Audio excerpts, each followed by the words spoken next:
Sarap, kakoko. Malambot yung meat. Lambot. Sarap. Ba't sarap? Magandang araw, kakokok. Nagbabalik na naman si Onyo Coco. At ngayon po ay gagawa tayo or magluluto tayo ng ating pork barbecue. Iahanda natin ito sa New Year. Ito po yung ating pork. 2 kilo po ito na pork kasim, okay? Ang pork kasim ang pinaka-best na meat na ginagamit sa pork barbecue kasi ito ay malambot at saka kapag tinignan mo yung pork kasim, meron siyang hibla-hibla ng taba. Ito po talaga yung ginagawang barbecue, okay?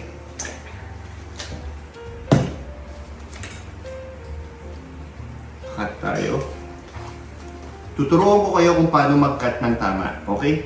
Para malambot at juicy ang ating pork barbecue. Yan po, kailangan manipis na cut lang. Yun. Yan. So, manipis po na cut ito. Siyempre po ito, itatabi natin. Yan. Okay, kakokok.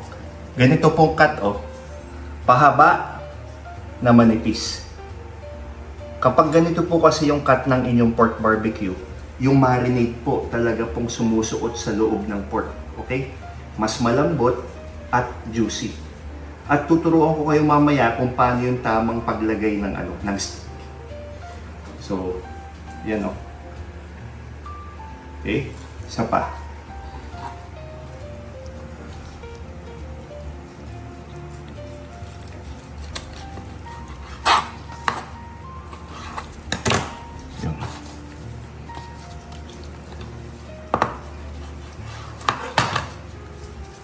Yun.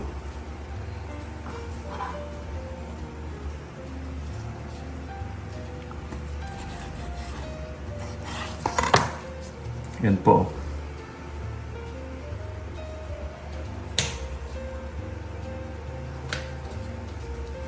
One more.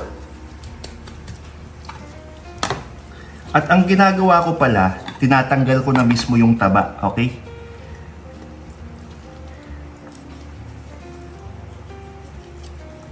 Pero isinasama po natin ito ha. Tinatanggal ko lang kasi para even or pantay-pantay po mamaya yung ating barbecue.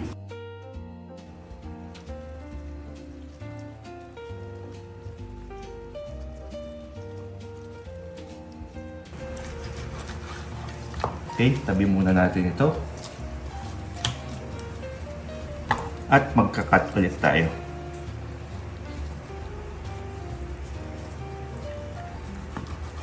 Yun.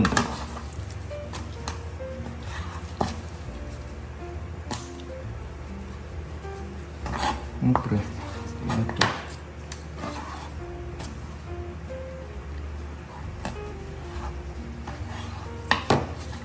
Yun, no? Yan. Ganyang cut po yung kailangan natin. Okay? Lapit mo yung camera. Yan. Focus. Ito. Perfect cut po ito. Pahaba, tapos ganyan po yung kapal. Okay? Ganitong cut po, hanggat kaya. Okay?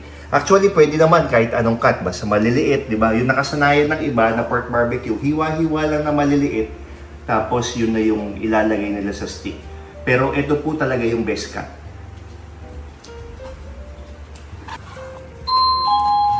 May tao yata.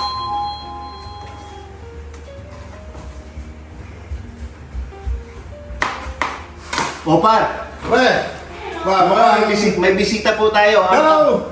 Ang kalokalike po ni Ninong Rai. Hindi ko alam na nagbablog si Onyo Coco ngayon, but actually kakatapos ko lang din mag-vlog. So pinagdala namin sila ng Belgian pistachio and our coffee jelly na ginawa ni Tito. Panigurado po, sobrang sarap Yes. nito. Okay? Sobrang sarap din nilang magluto. Kaya So para, ano ba ang ginagawa natin? gumagawa tayo pre ng pork barbecue. Ihahanda natin to sa New Year. New Year, so ihintayin ko yan bago tayo mag-fireworks. Sige, so pwede pang Actually, sumingit? Pwede mga pang sumingit? kakoko, teka O sige, lang. o sige. Mga kakoko, follow nyo po Abby Unfiltered TV. Yes. Okay? Nasa YouTube po at nasa Facebook din. Okay? Thank you guys. Yan, sisingit ko na, no? It's my first time to join the vlog of Mac. Ni Onyo Coco, kaya lang, hindi planado kaya naka-block kami. Pati yung dumi pa naman ng t-shirt ko kasi kakatapos ko nga lang mag-vlog ng cake. So I'm very very happy to be with him right now. Matagal na namin pinaplanong mag-collab pero dahil biglaan, wala kaming script. Tignan nyo, sumisingit ako pero hindi ako makasingit. So, may doorbell pa. So, pasensya na kayo and I'm happy to be here, guys. I hope to see you in my page also, Abby Unfiltered TV and Abby Fajardo Cabrera. So, pare, thank you so much. Thank you, Frank. I-vlog na lang natin, pagtitikman na natin. Of course. Okay, good luck sa mga black t-shirt guys. Don't forget Bye-bye. guys, Abby Unfiltered Yes, and TV. Onyo Kokok Chicken. Approved! Thank you.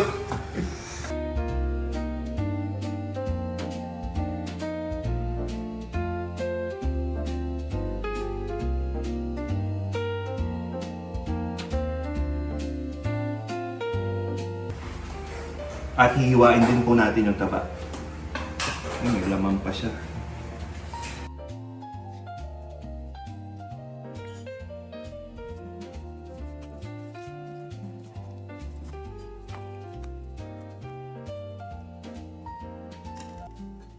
Yan po. At itong taba kakokop, to, hihiwa-hiwain natin ito sa square, okay? Or sa rectangular.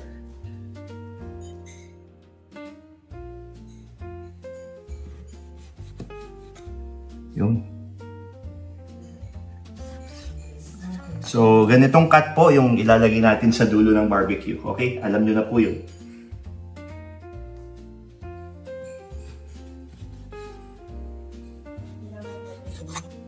Kakokop, kapag alanganin yung cut ng meat, kunwari no, medyo manipis na siya.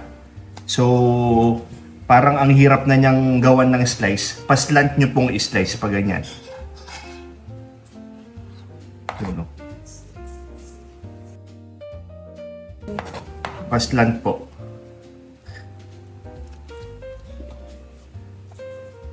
Yun, no? Okay kakokop, tapos na tayong mag-cut ng ating meat. Papakita ko lang, tinanggal ko na po yung balat, oh. Kasi medyo malaki-laki siya, tas medyo makunat din kasi to. Yan po, oh. Pero tinanggal ko yung taba, okay? Gagawin na lang natin itong chicharon. Ayan po yung na-cut natin. So, papansin nyo po, ayan po, oh, pahabang cut. Okay? Alright kakokop, magmamarinate na tayo. Meron tayo ditong dinikdik na bawang. Okay? Ang ating paminta. Brown sugar.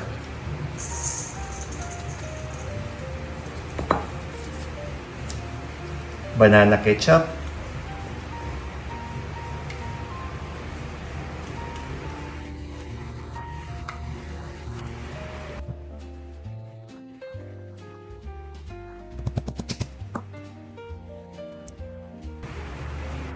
Soy sauce.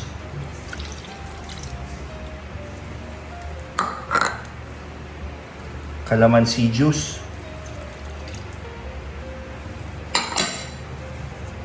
Oyster sauce.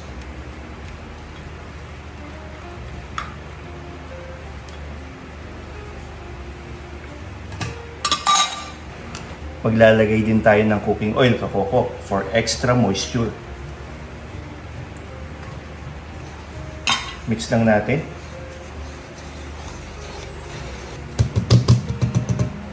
Magamit tayo ng whisk.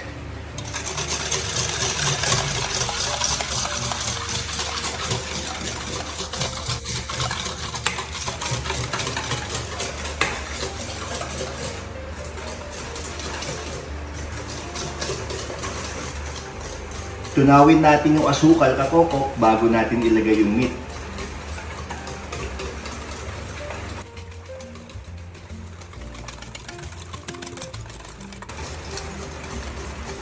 Alright, mukhang tunaw na yung ating asukal kakoko.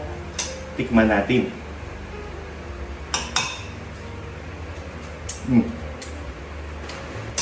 So kagaya ng sinabi ko dun sa chicken barbecue natin na recipe, yung vlog natin. Kapag gumagawa kayo ng marinade, kailangan tikman nyo po. Dapat sobrang strong ng flavor. Dapat hindi sa tamang asim, hindi tamang alat, hindi tamang sweetness yung tamis niya. Dapat hindi tama, dapat lampas ka dun sa tama. Kasi kapag nilagay mo yung meat, magiging bland pa yung lasa ng meat. Hindi magiging masarap yung kalalabasan. Magiging matabang.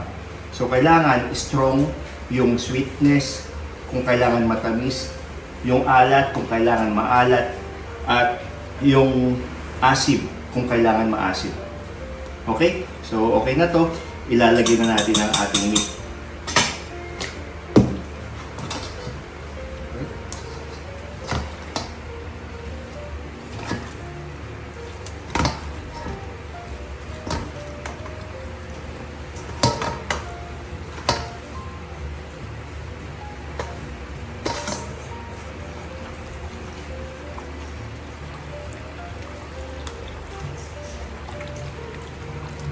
Yun.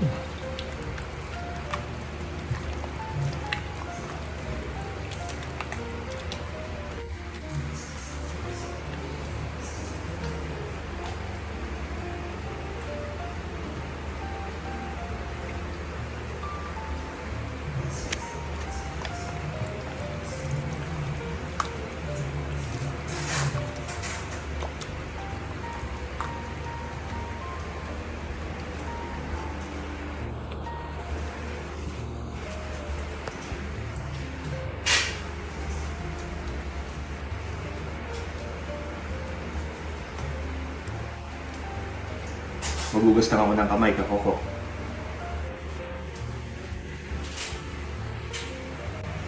Punasan lang natin, kakoko.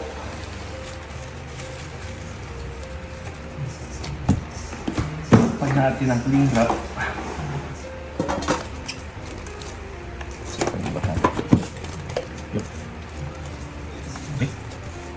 Mamarinate natin ito, kakoko. Okay? 1 to 2 hours kung wala kayong oras. At least 2 hours sana kung pwede. Kung merong konting oras, 4 na oras yung i-marinate. At kung marami kayong oras, overnight. Okay? Huwag po kayong lalampas ng 18 hours kasi hindi na magiging masarap yung meat. Masyado nang malambot. Magiging mushy. Hindi masarap pag sobra naman sa marinade. Okay? Ilalagay ko lang ito sa ating ref. Okay, kakokok, after a few hours. Okay. Mag-stick na tayo ng ating barbecue. Meron tayo dito yung mga stick natin, nakababad lang sa tubig. Siguro mga 30 minutes lang nakababad ito. Okay? Iwas sunog, okay? Masusunog pa din pero hindi masyado. Okay? So, syempre, pag sa barbecue, nauuna yung taba.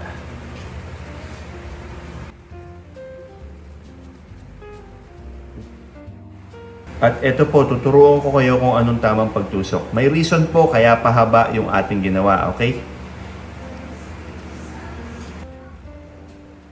Yan o. Para kayo nagtatahi. Yan o. Ganon. Okay. Yun.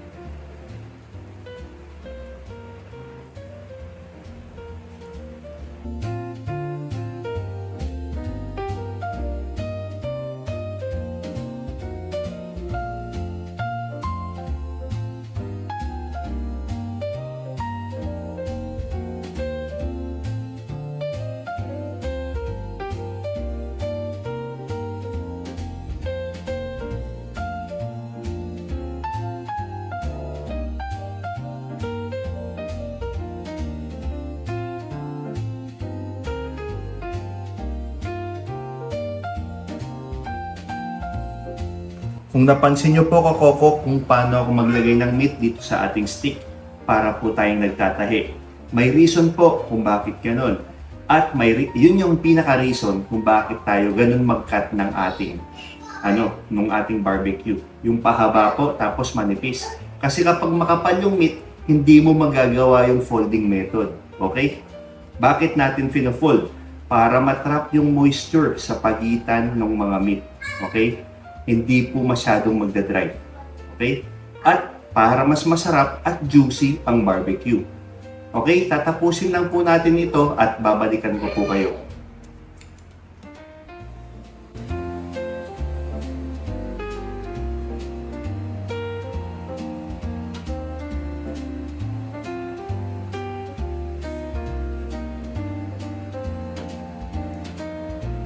Okay na po kakokok, tapos na tayong maglagay sa ating barbecue sticks.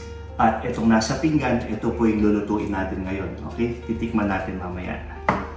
Ito namang iba, nilagay ko sa storage bags. May pagbibigyan tayo.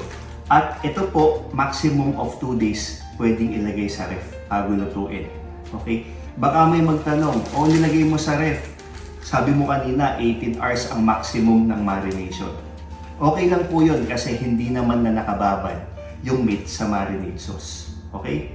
So, ilalagay po natin dito sa ref mamaya.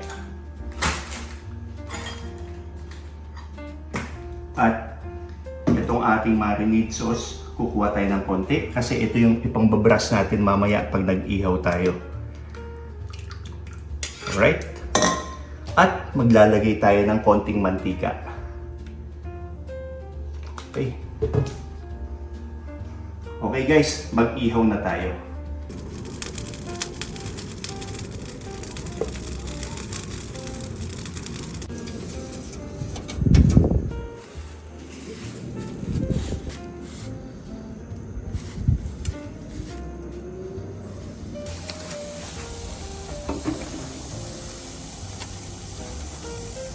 Pairan natin itong kakoko.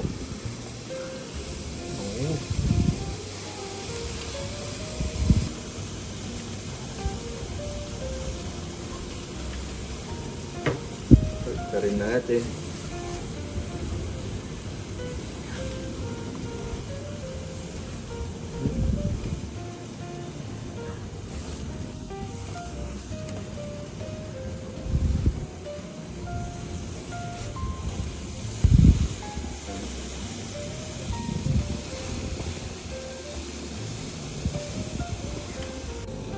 Napakaganda ng barbecue natin, kakoko.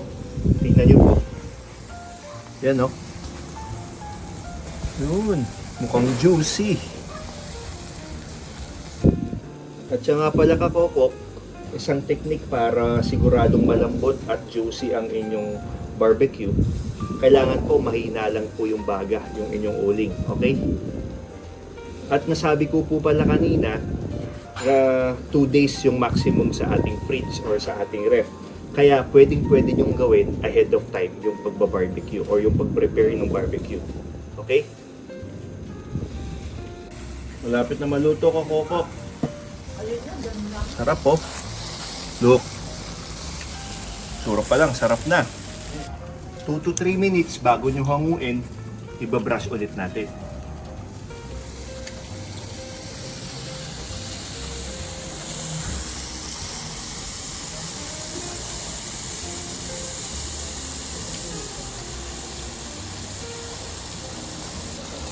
Siya nga pala, itong pinambabrush natin, naubos na yung unang kuha ko kanina. Kumuha lang tayo ulit, okay? Luto na to, kakoko. Hanguin na natin.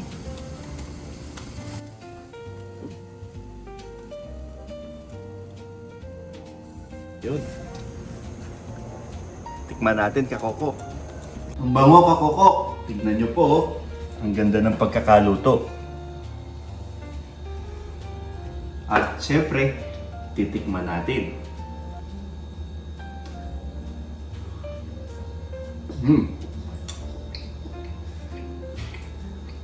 Ang sarap, kakoko. Brad, tikman mo. Tikman ko rin. Parang mas masarap yata to kung may kuratsa.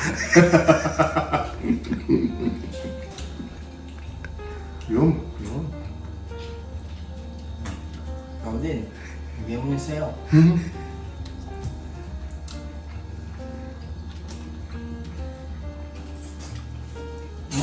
Lambot.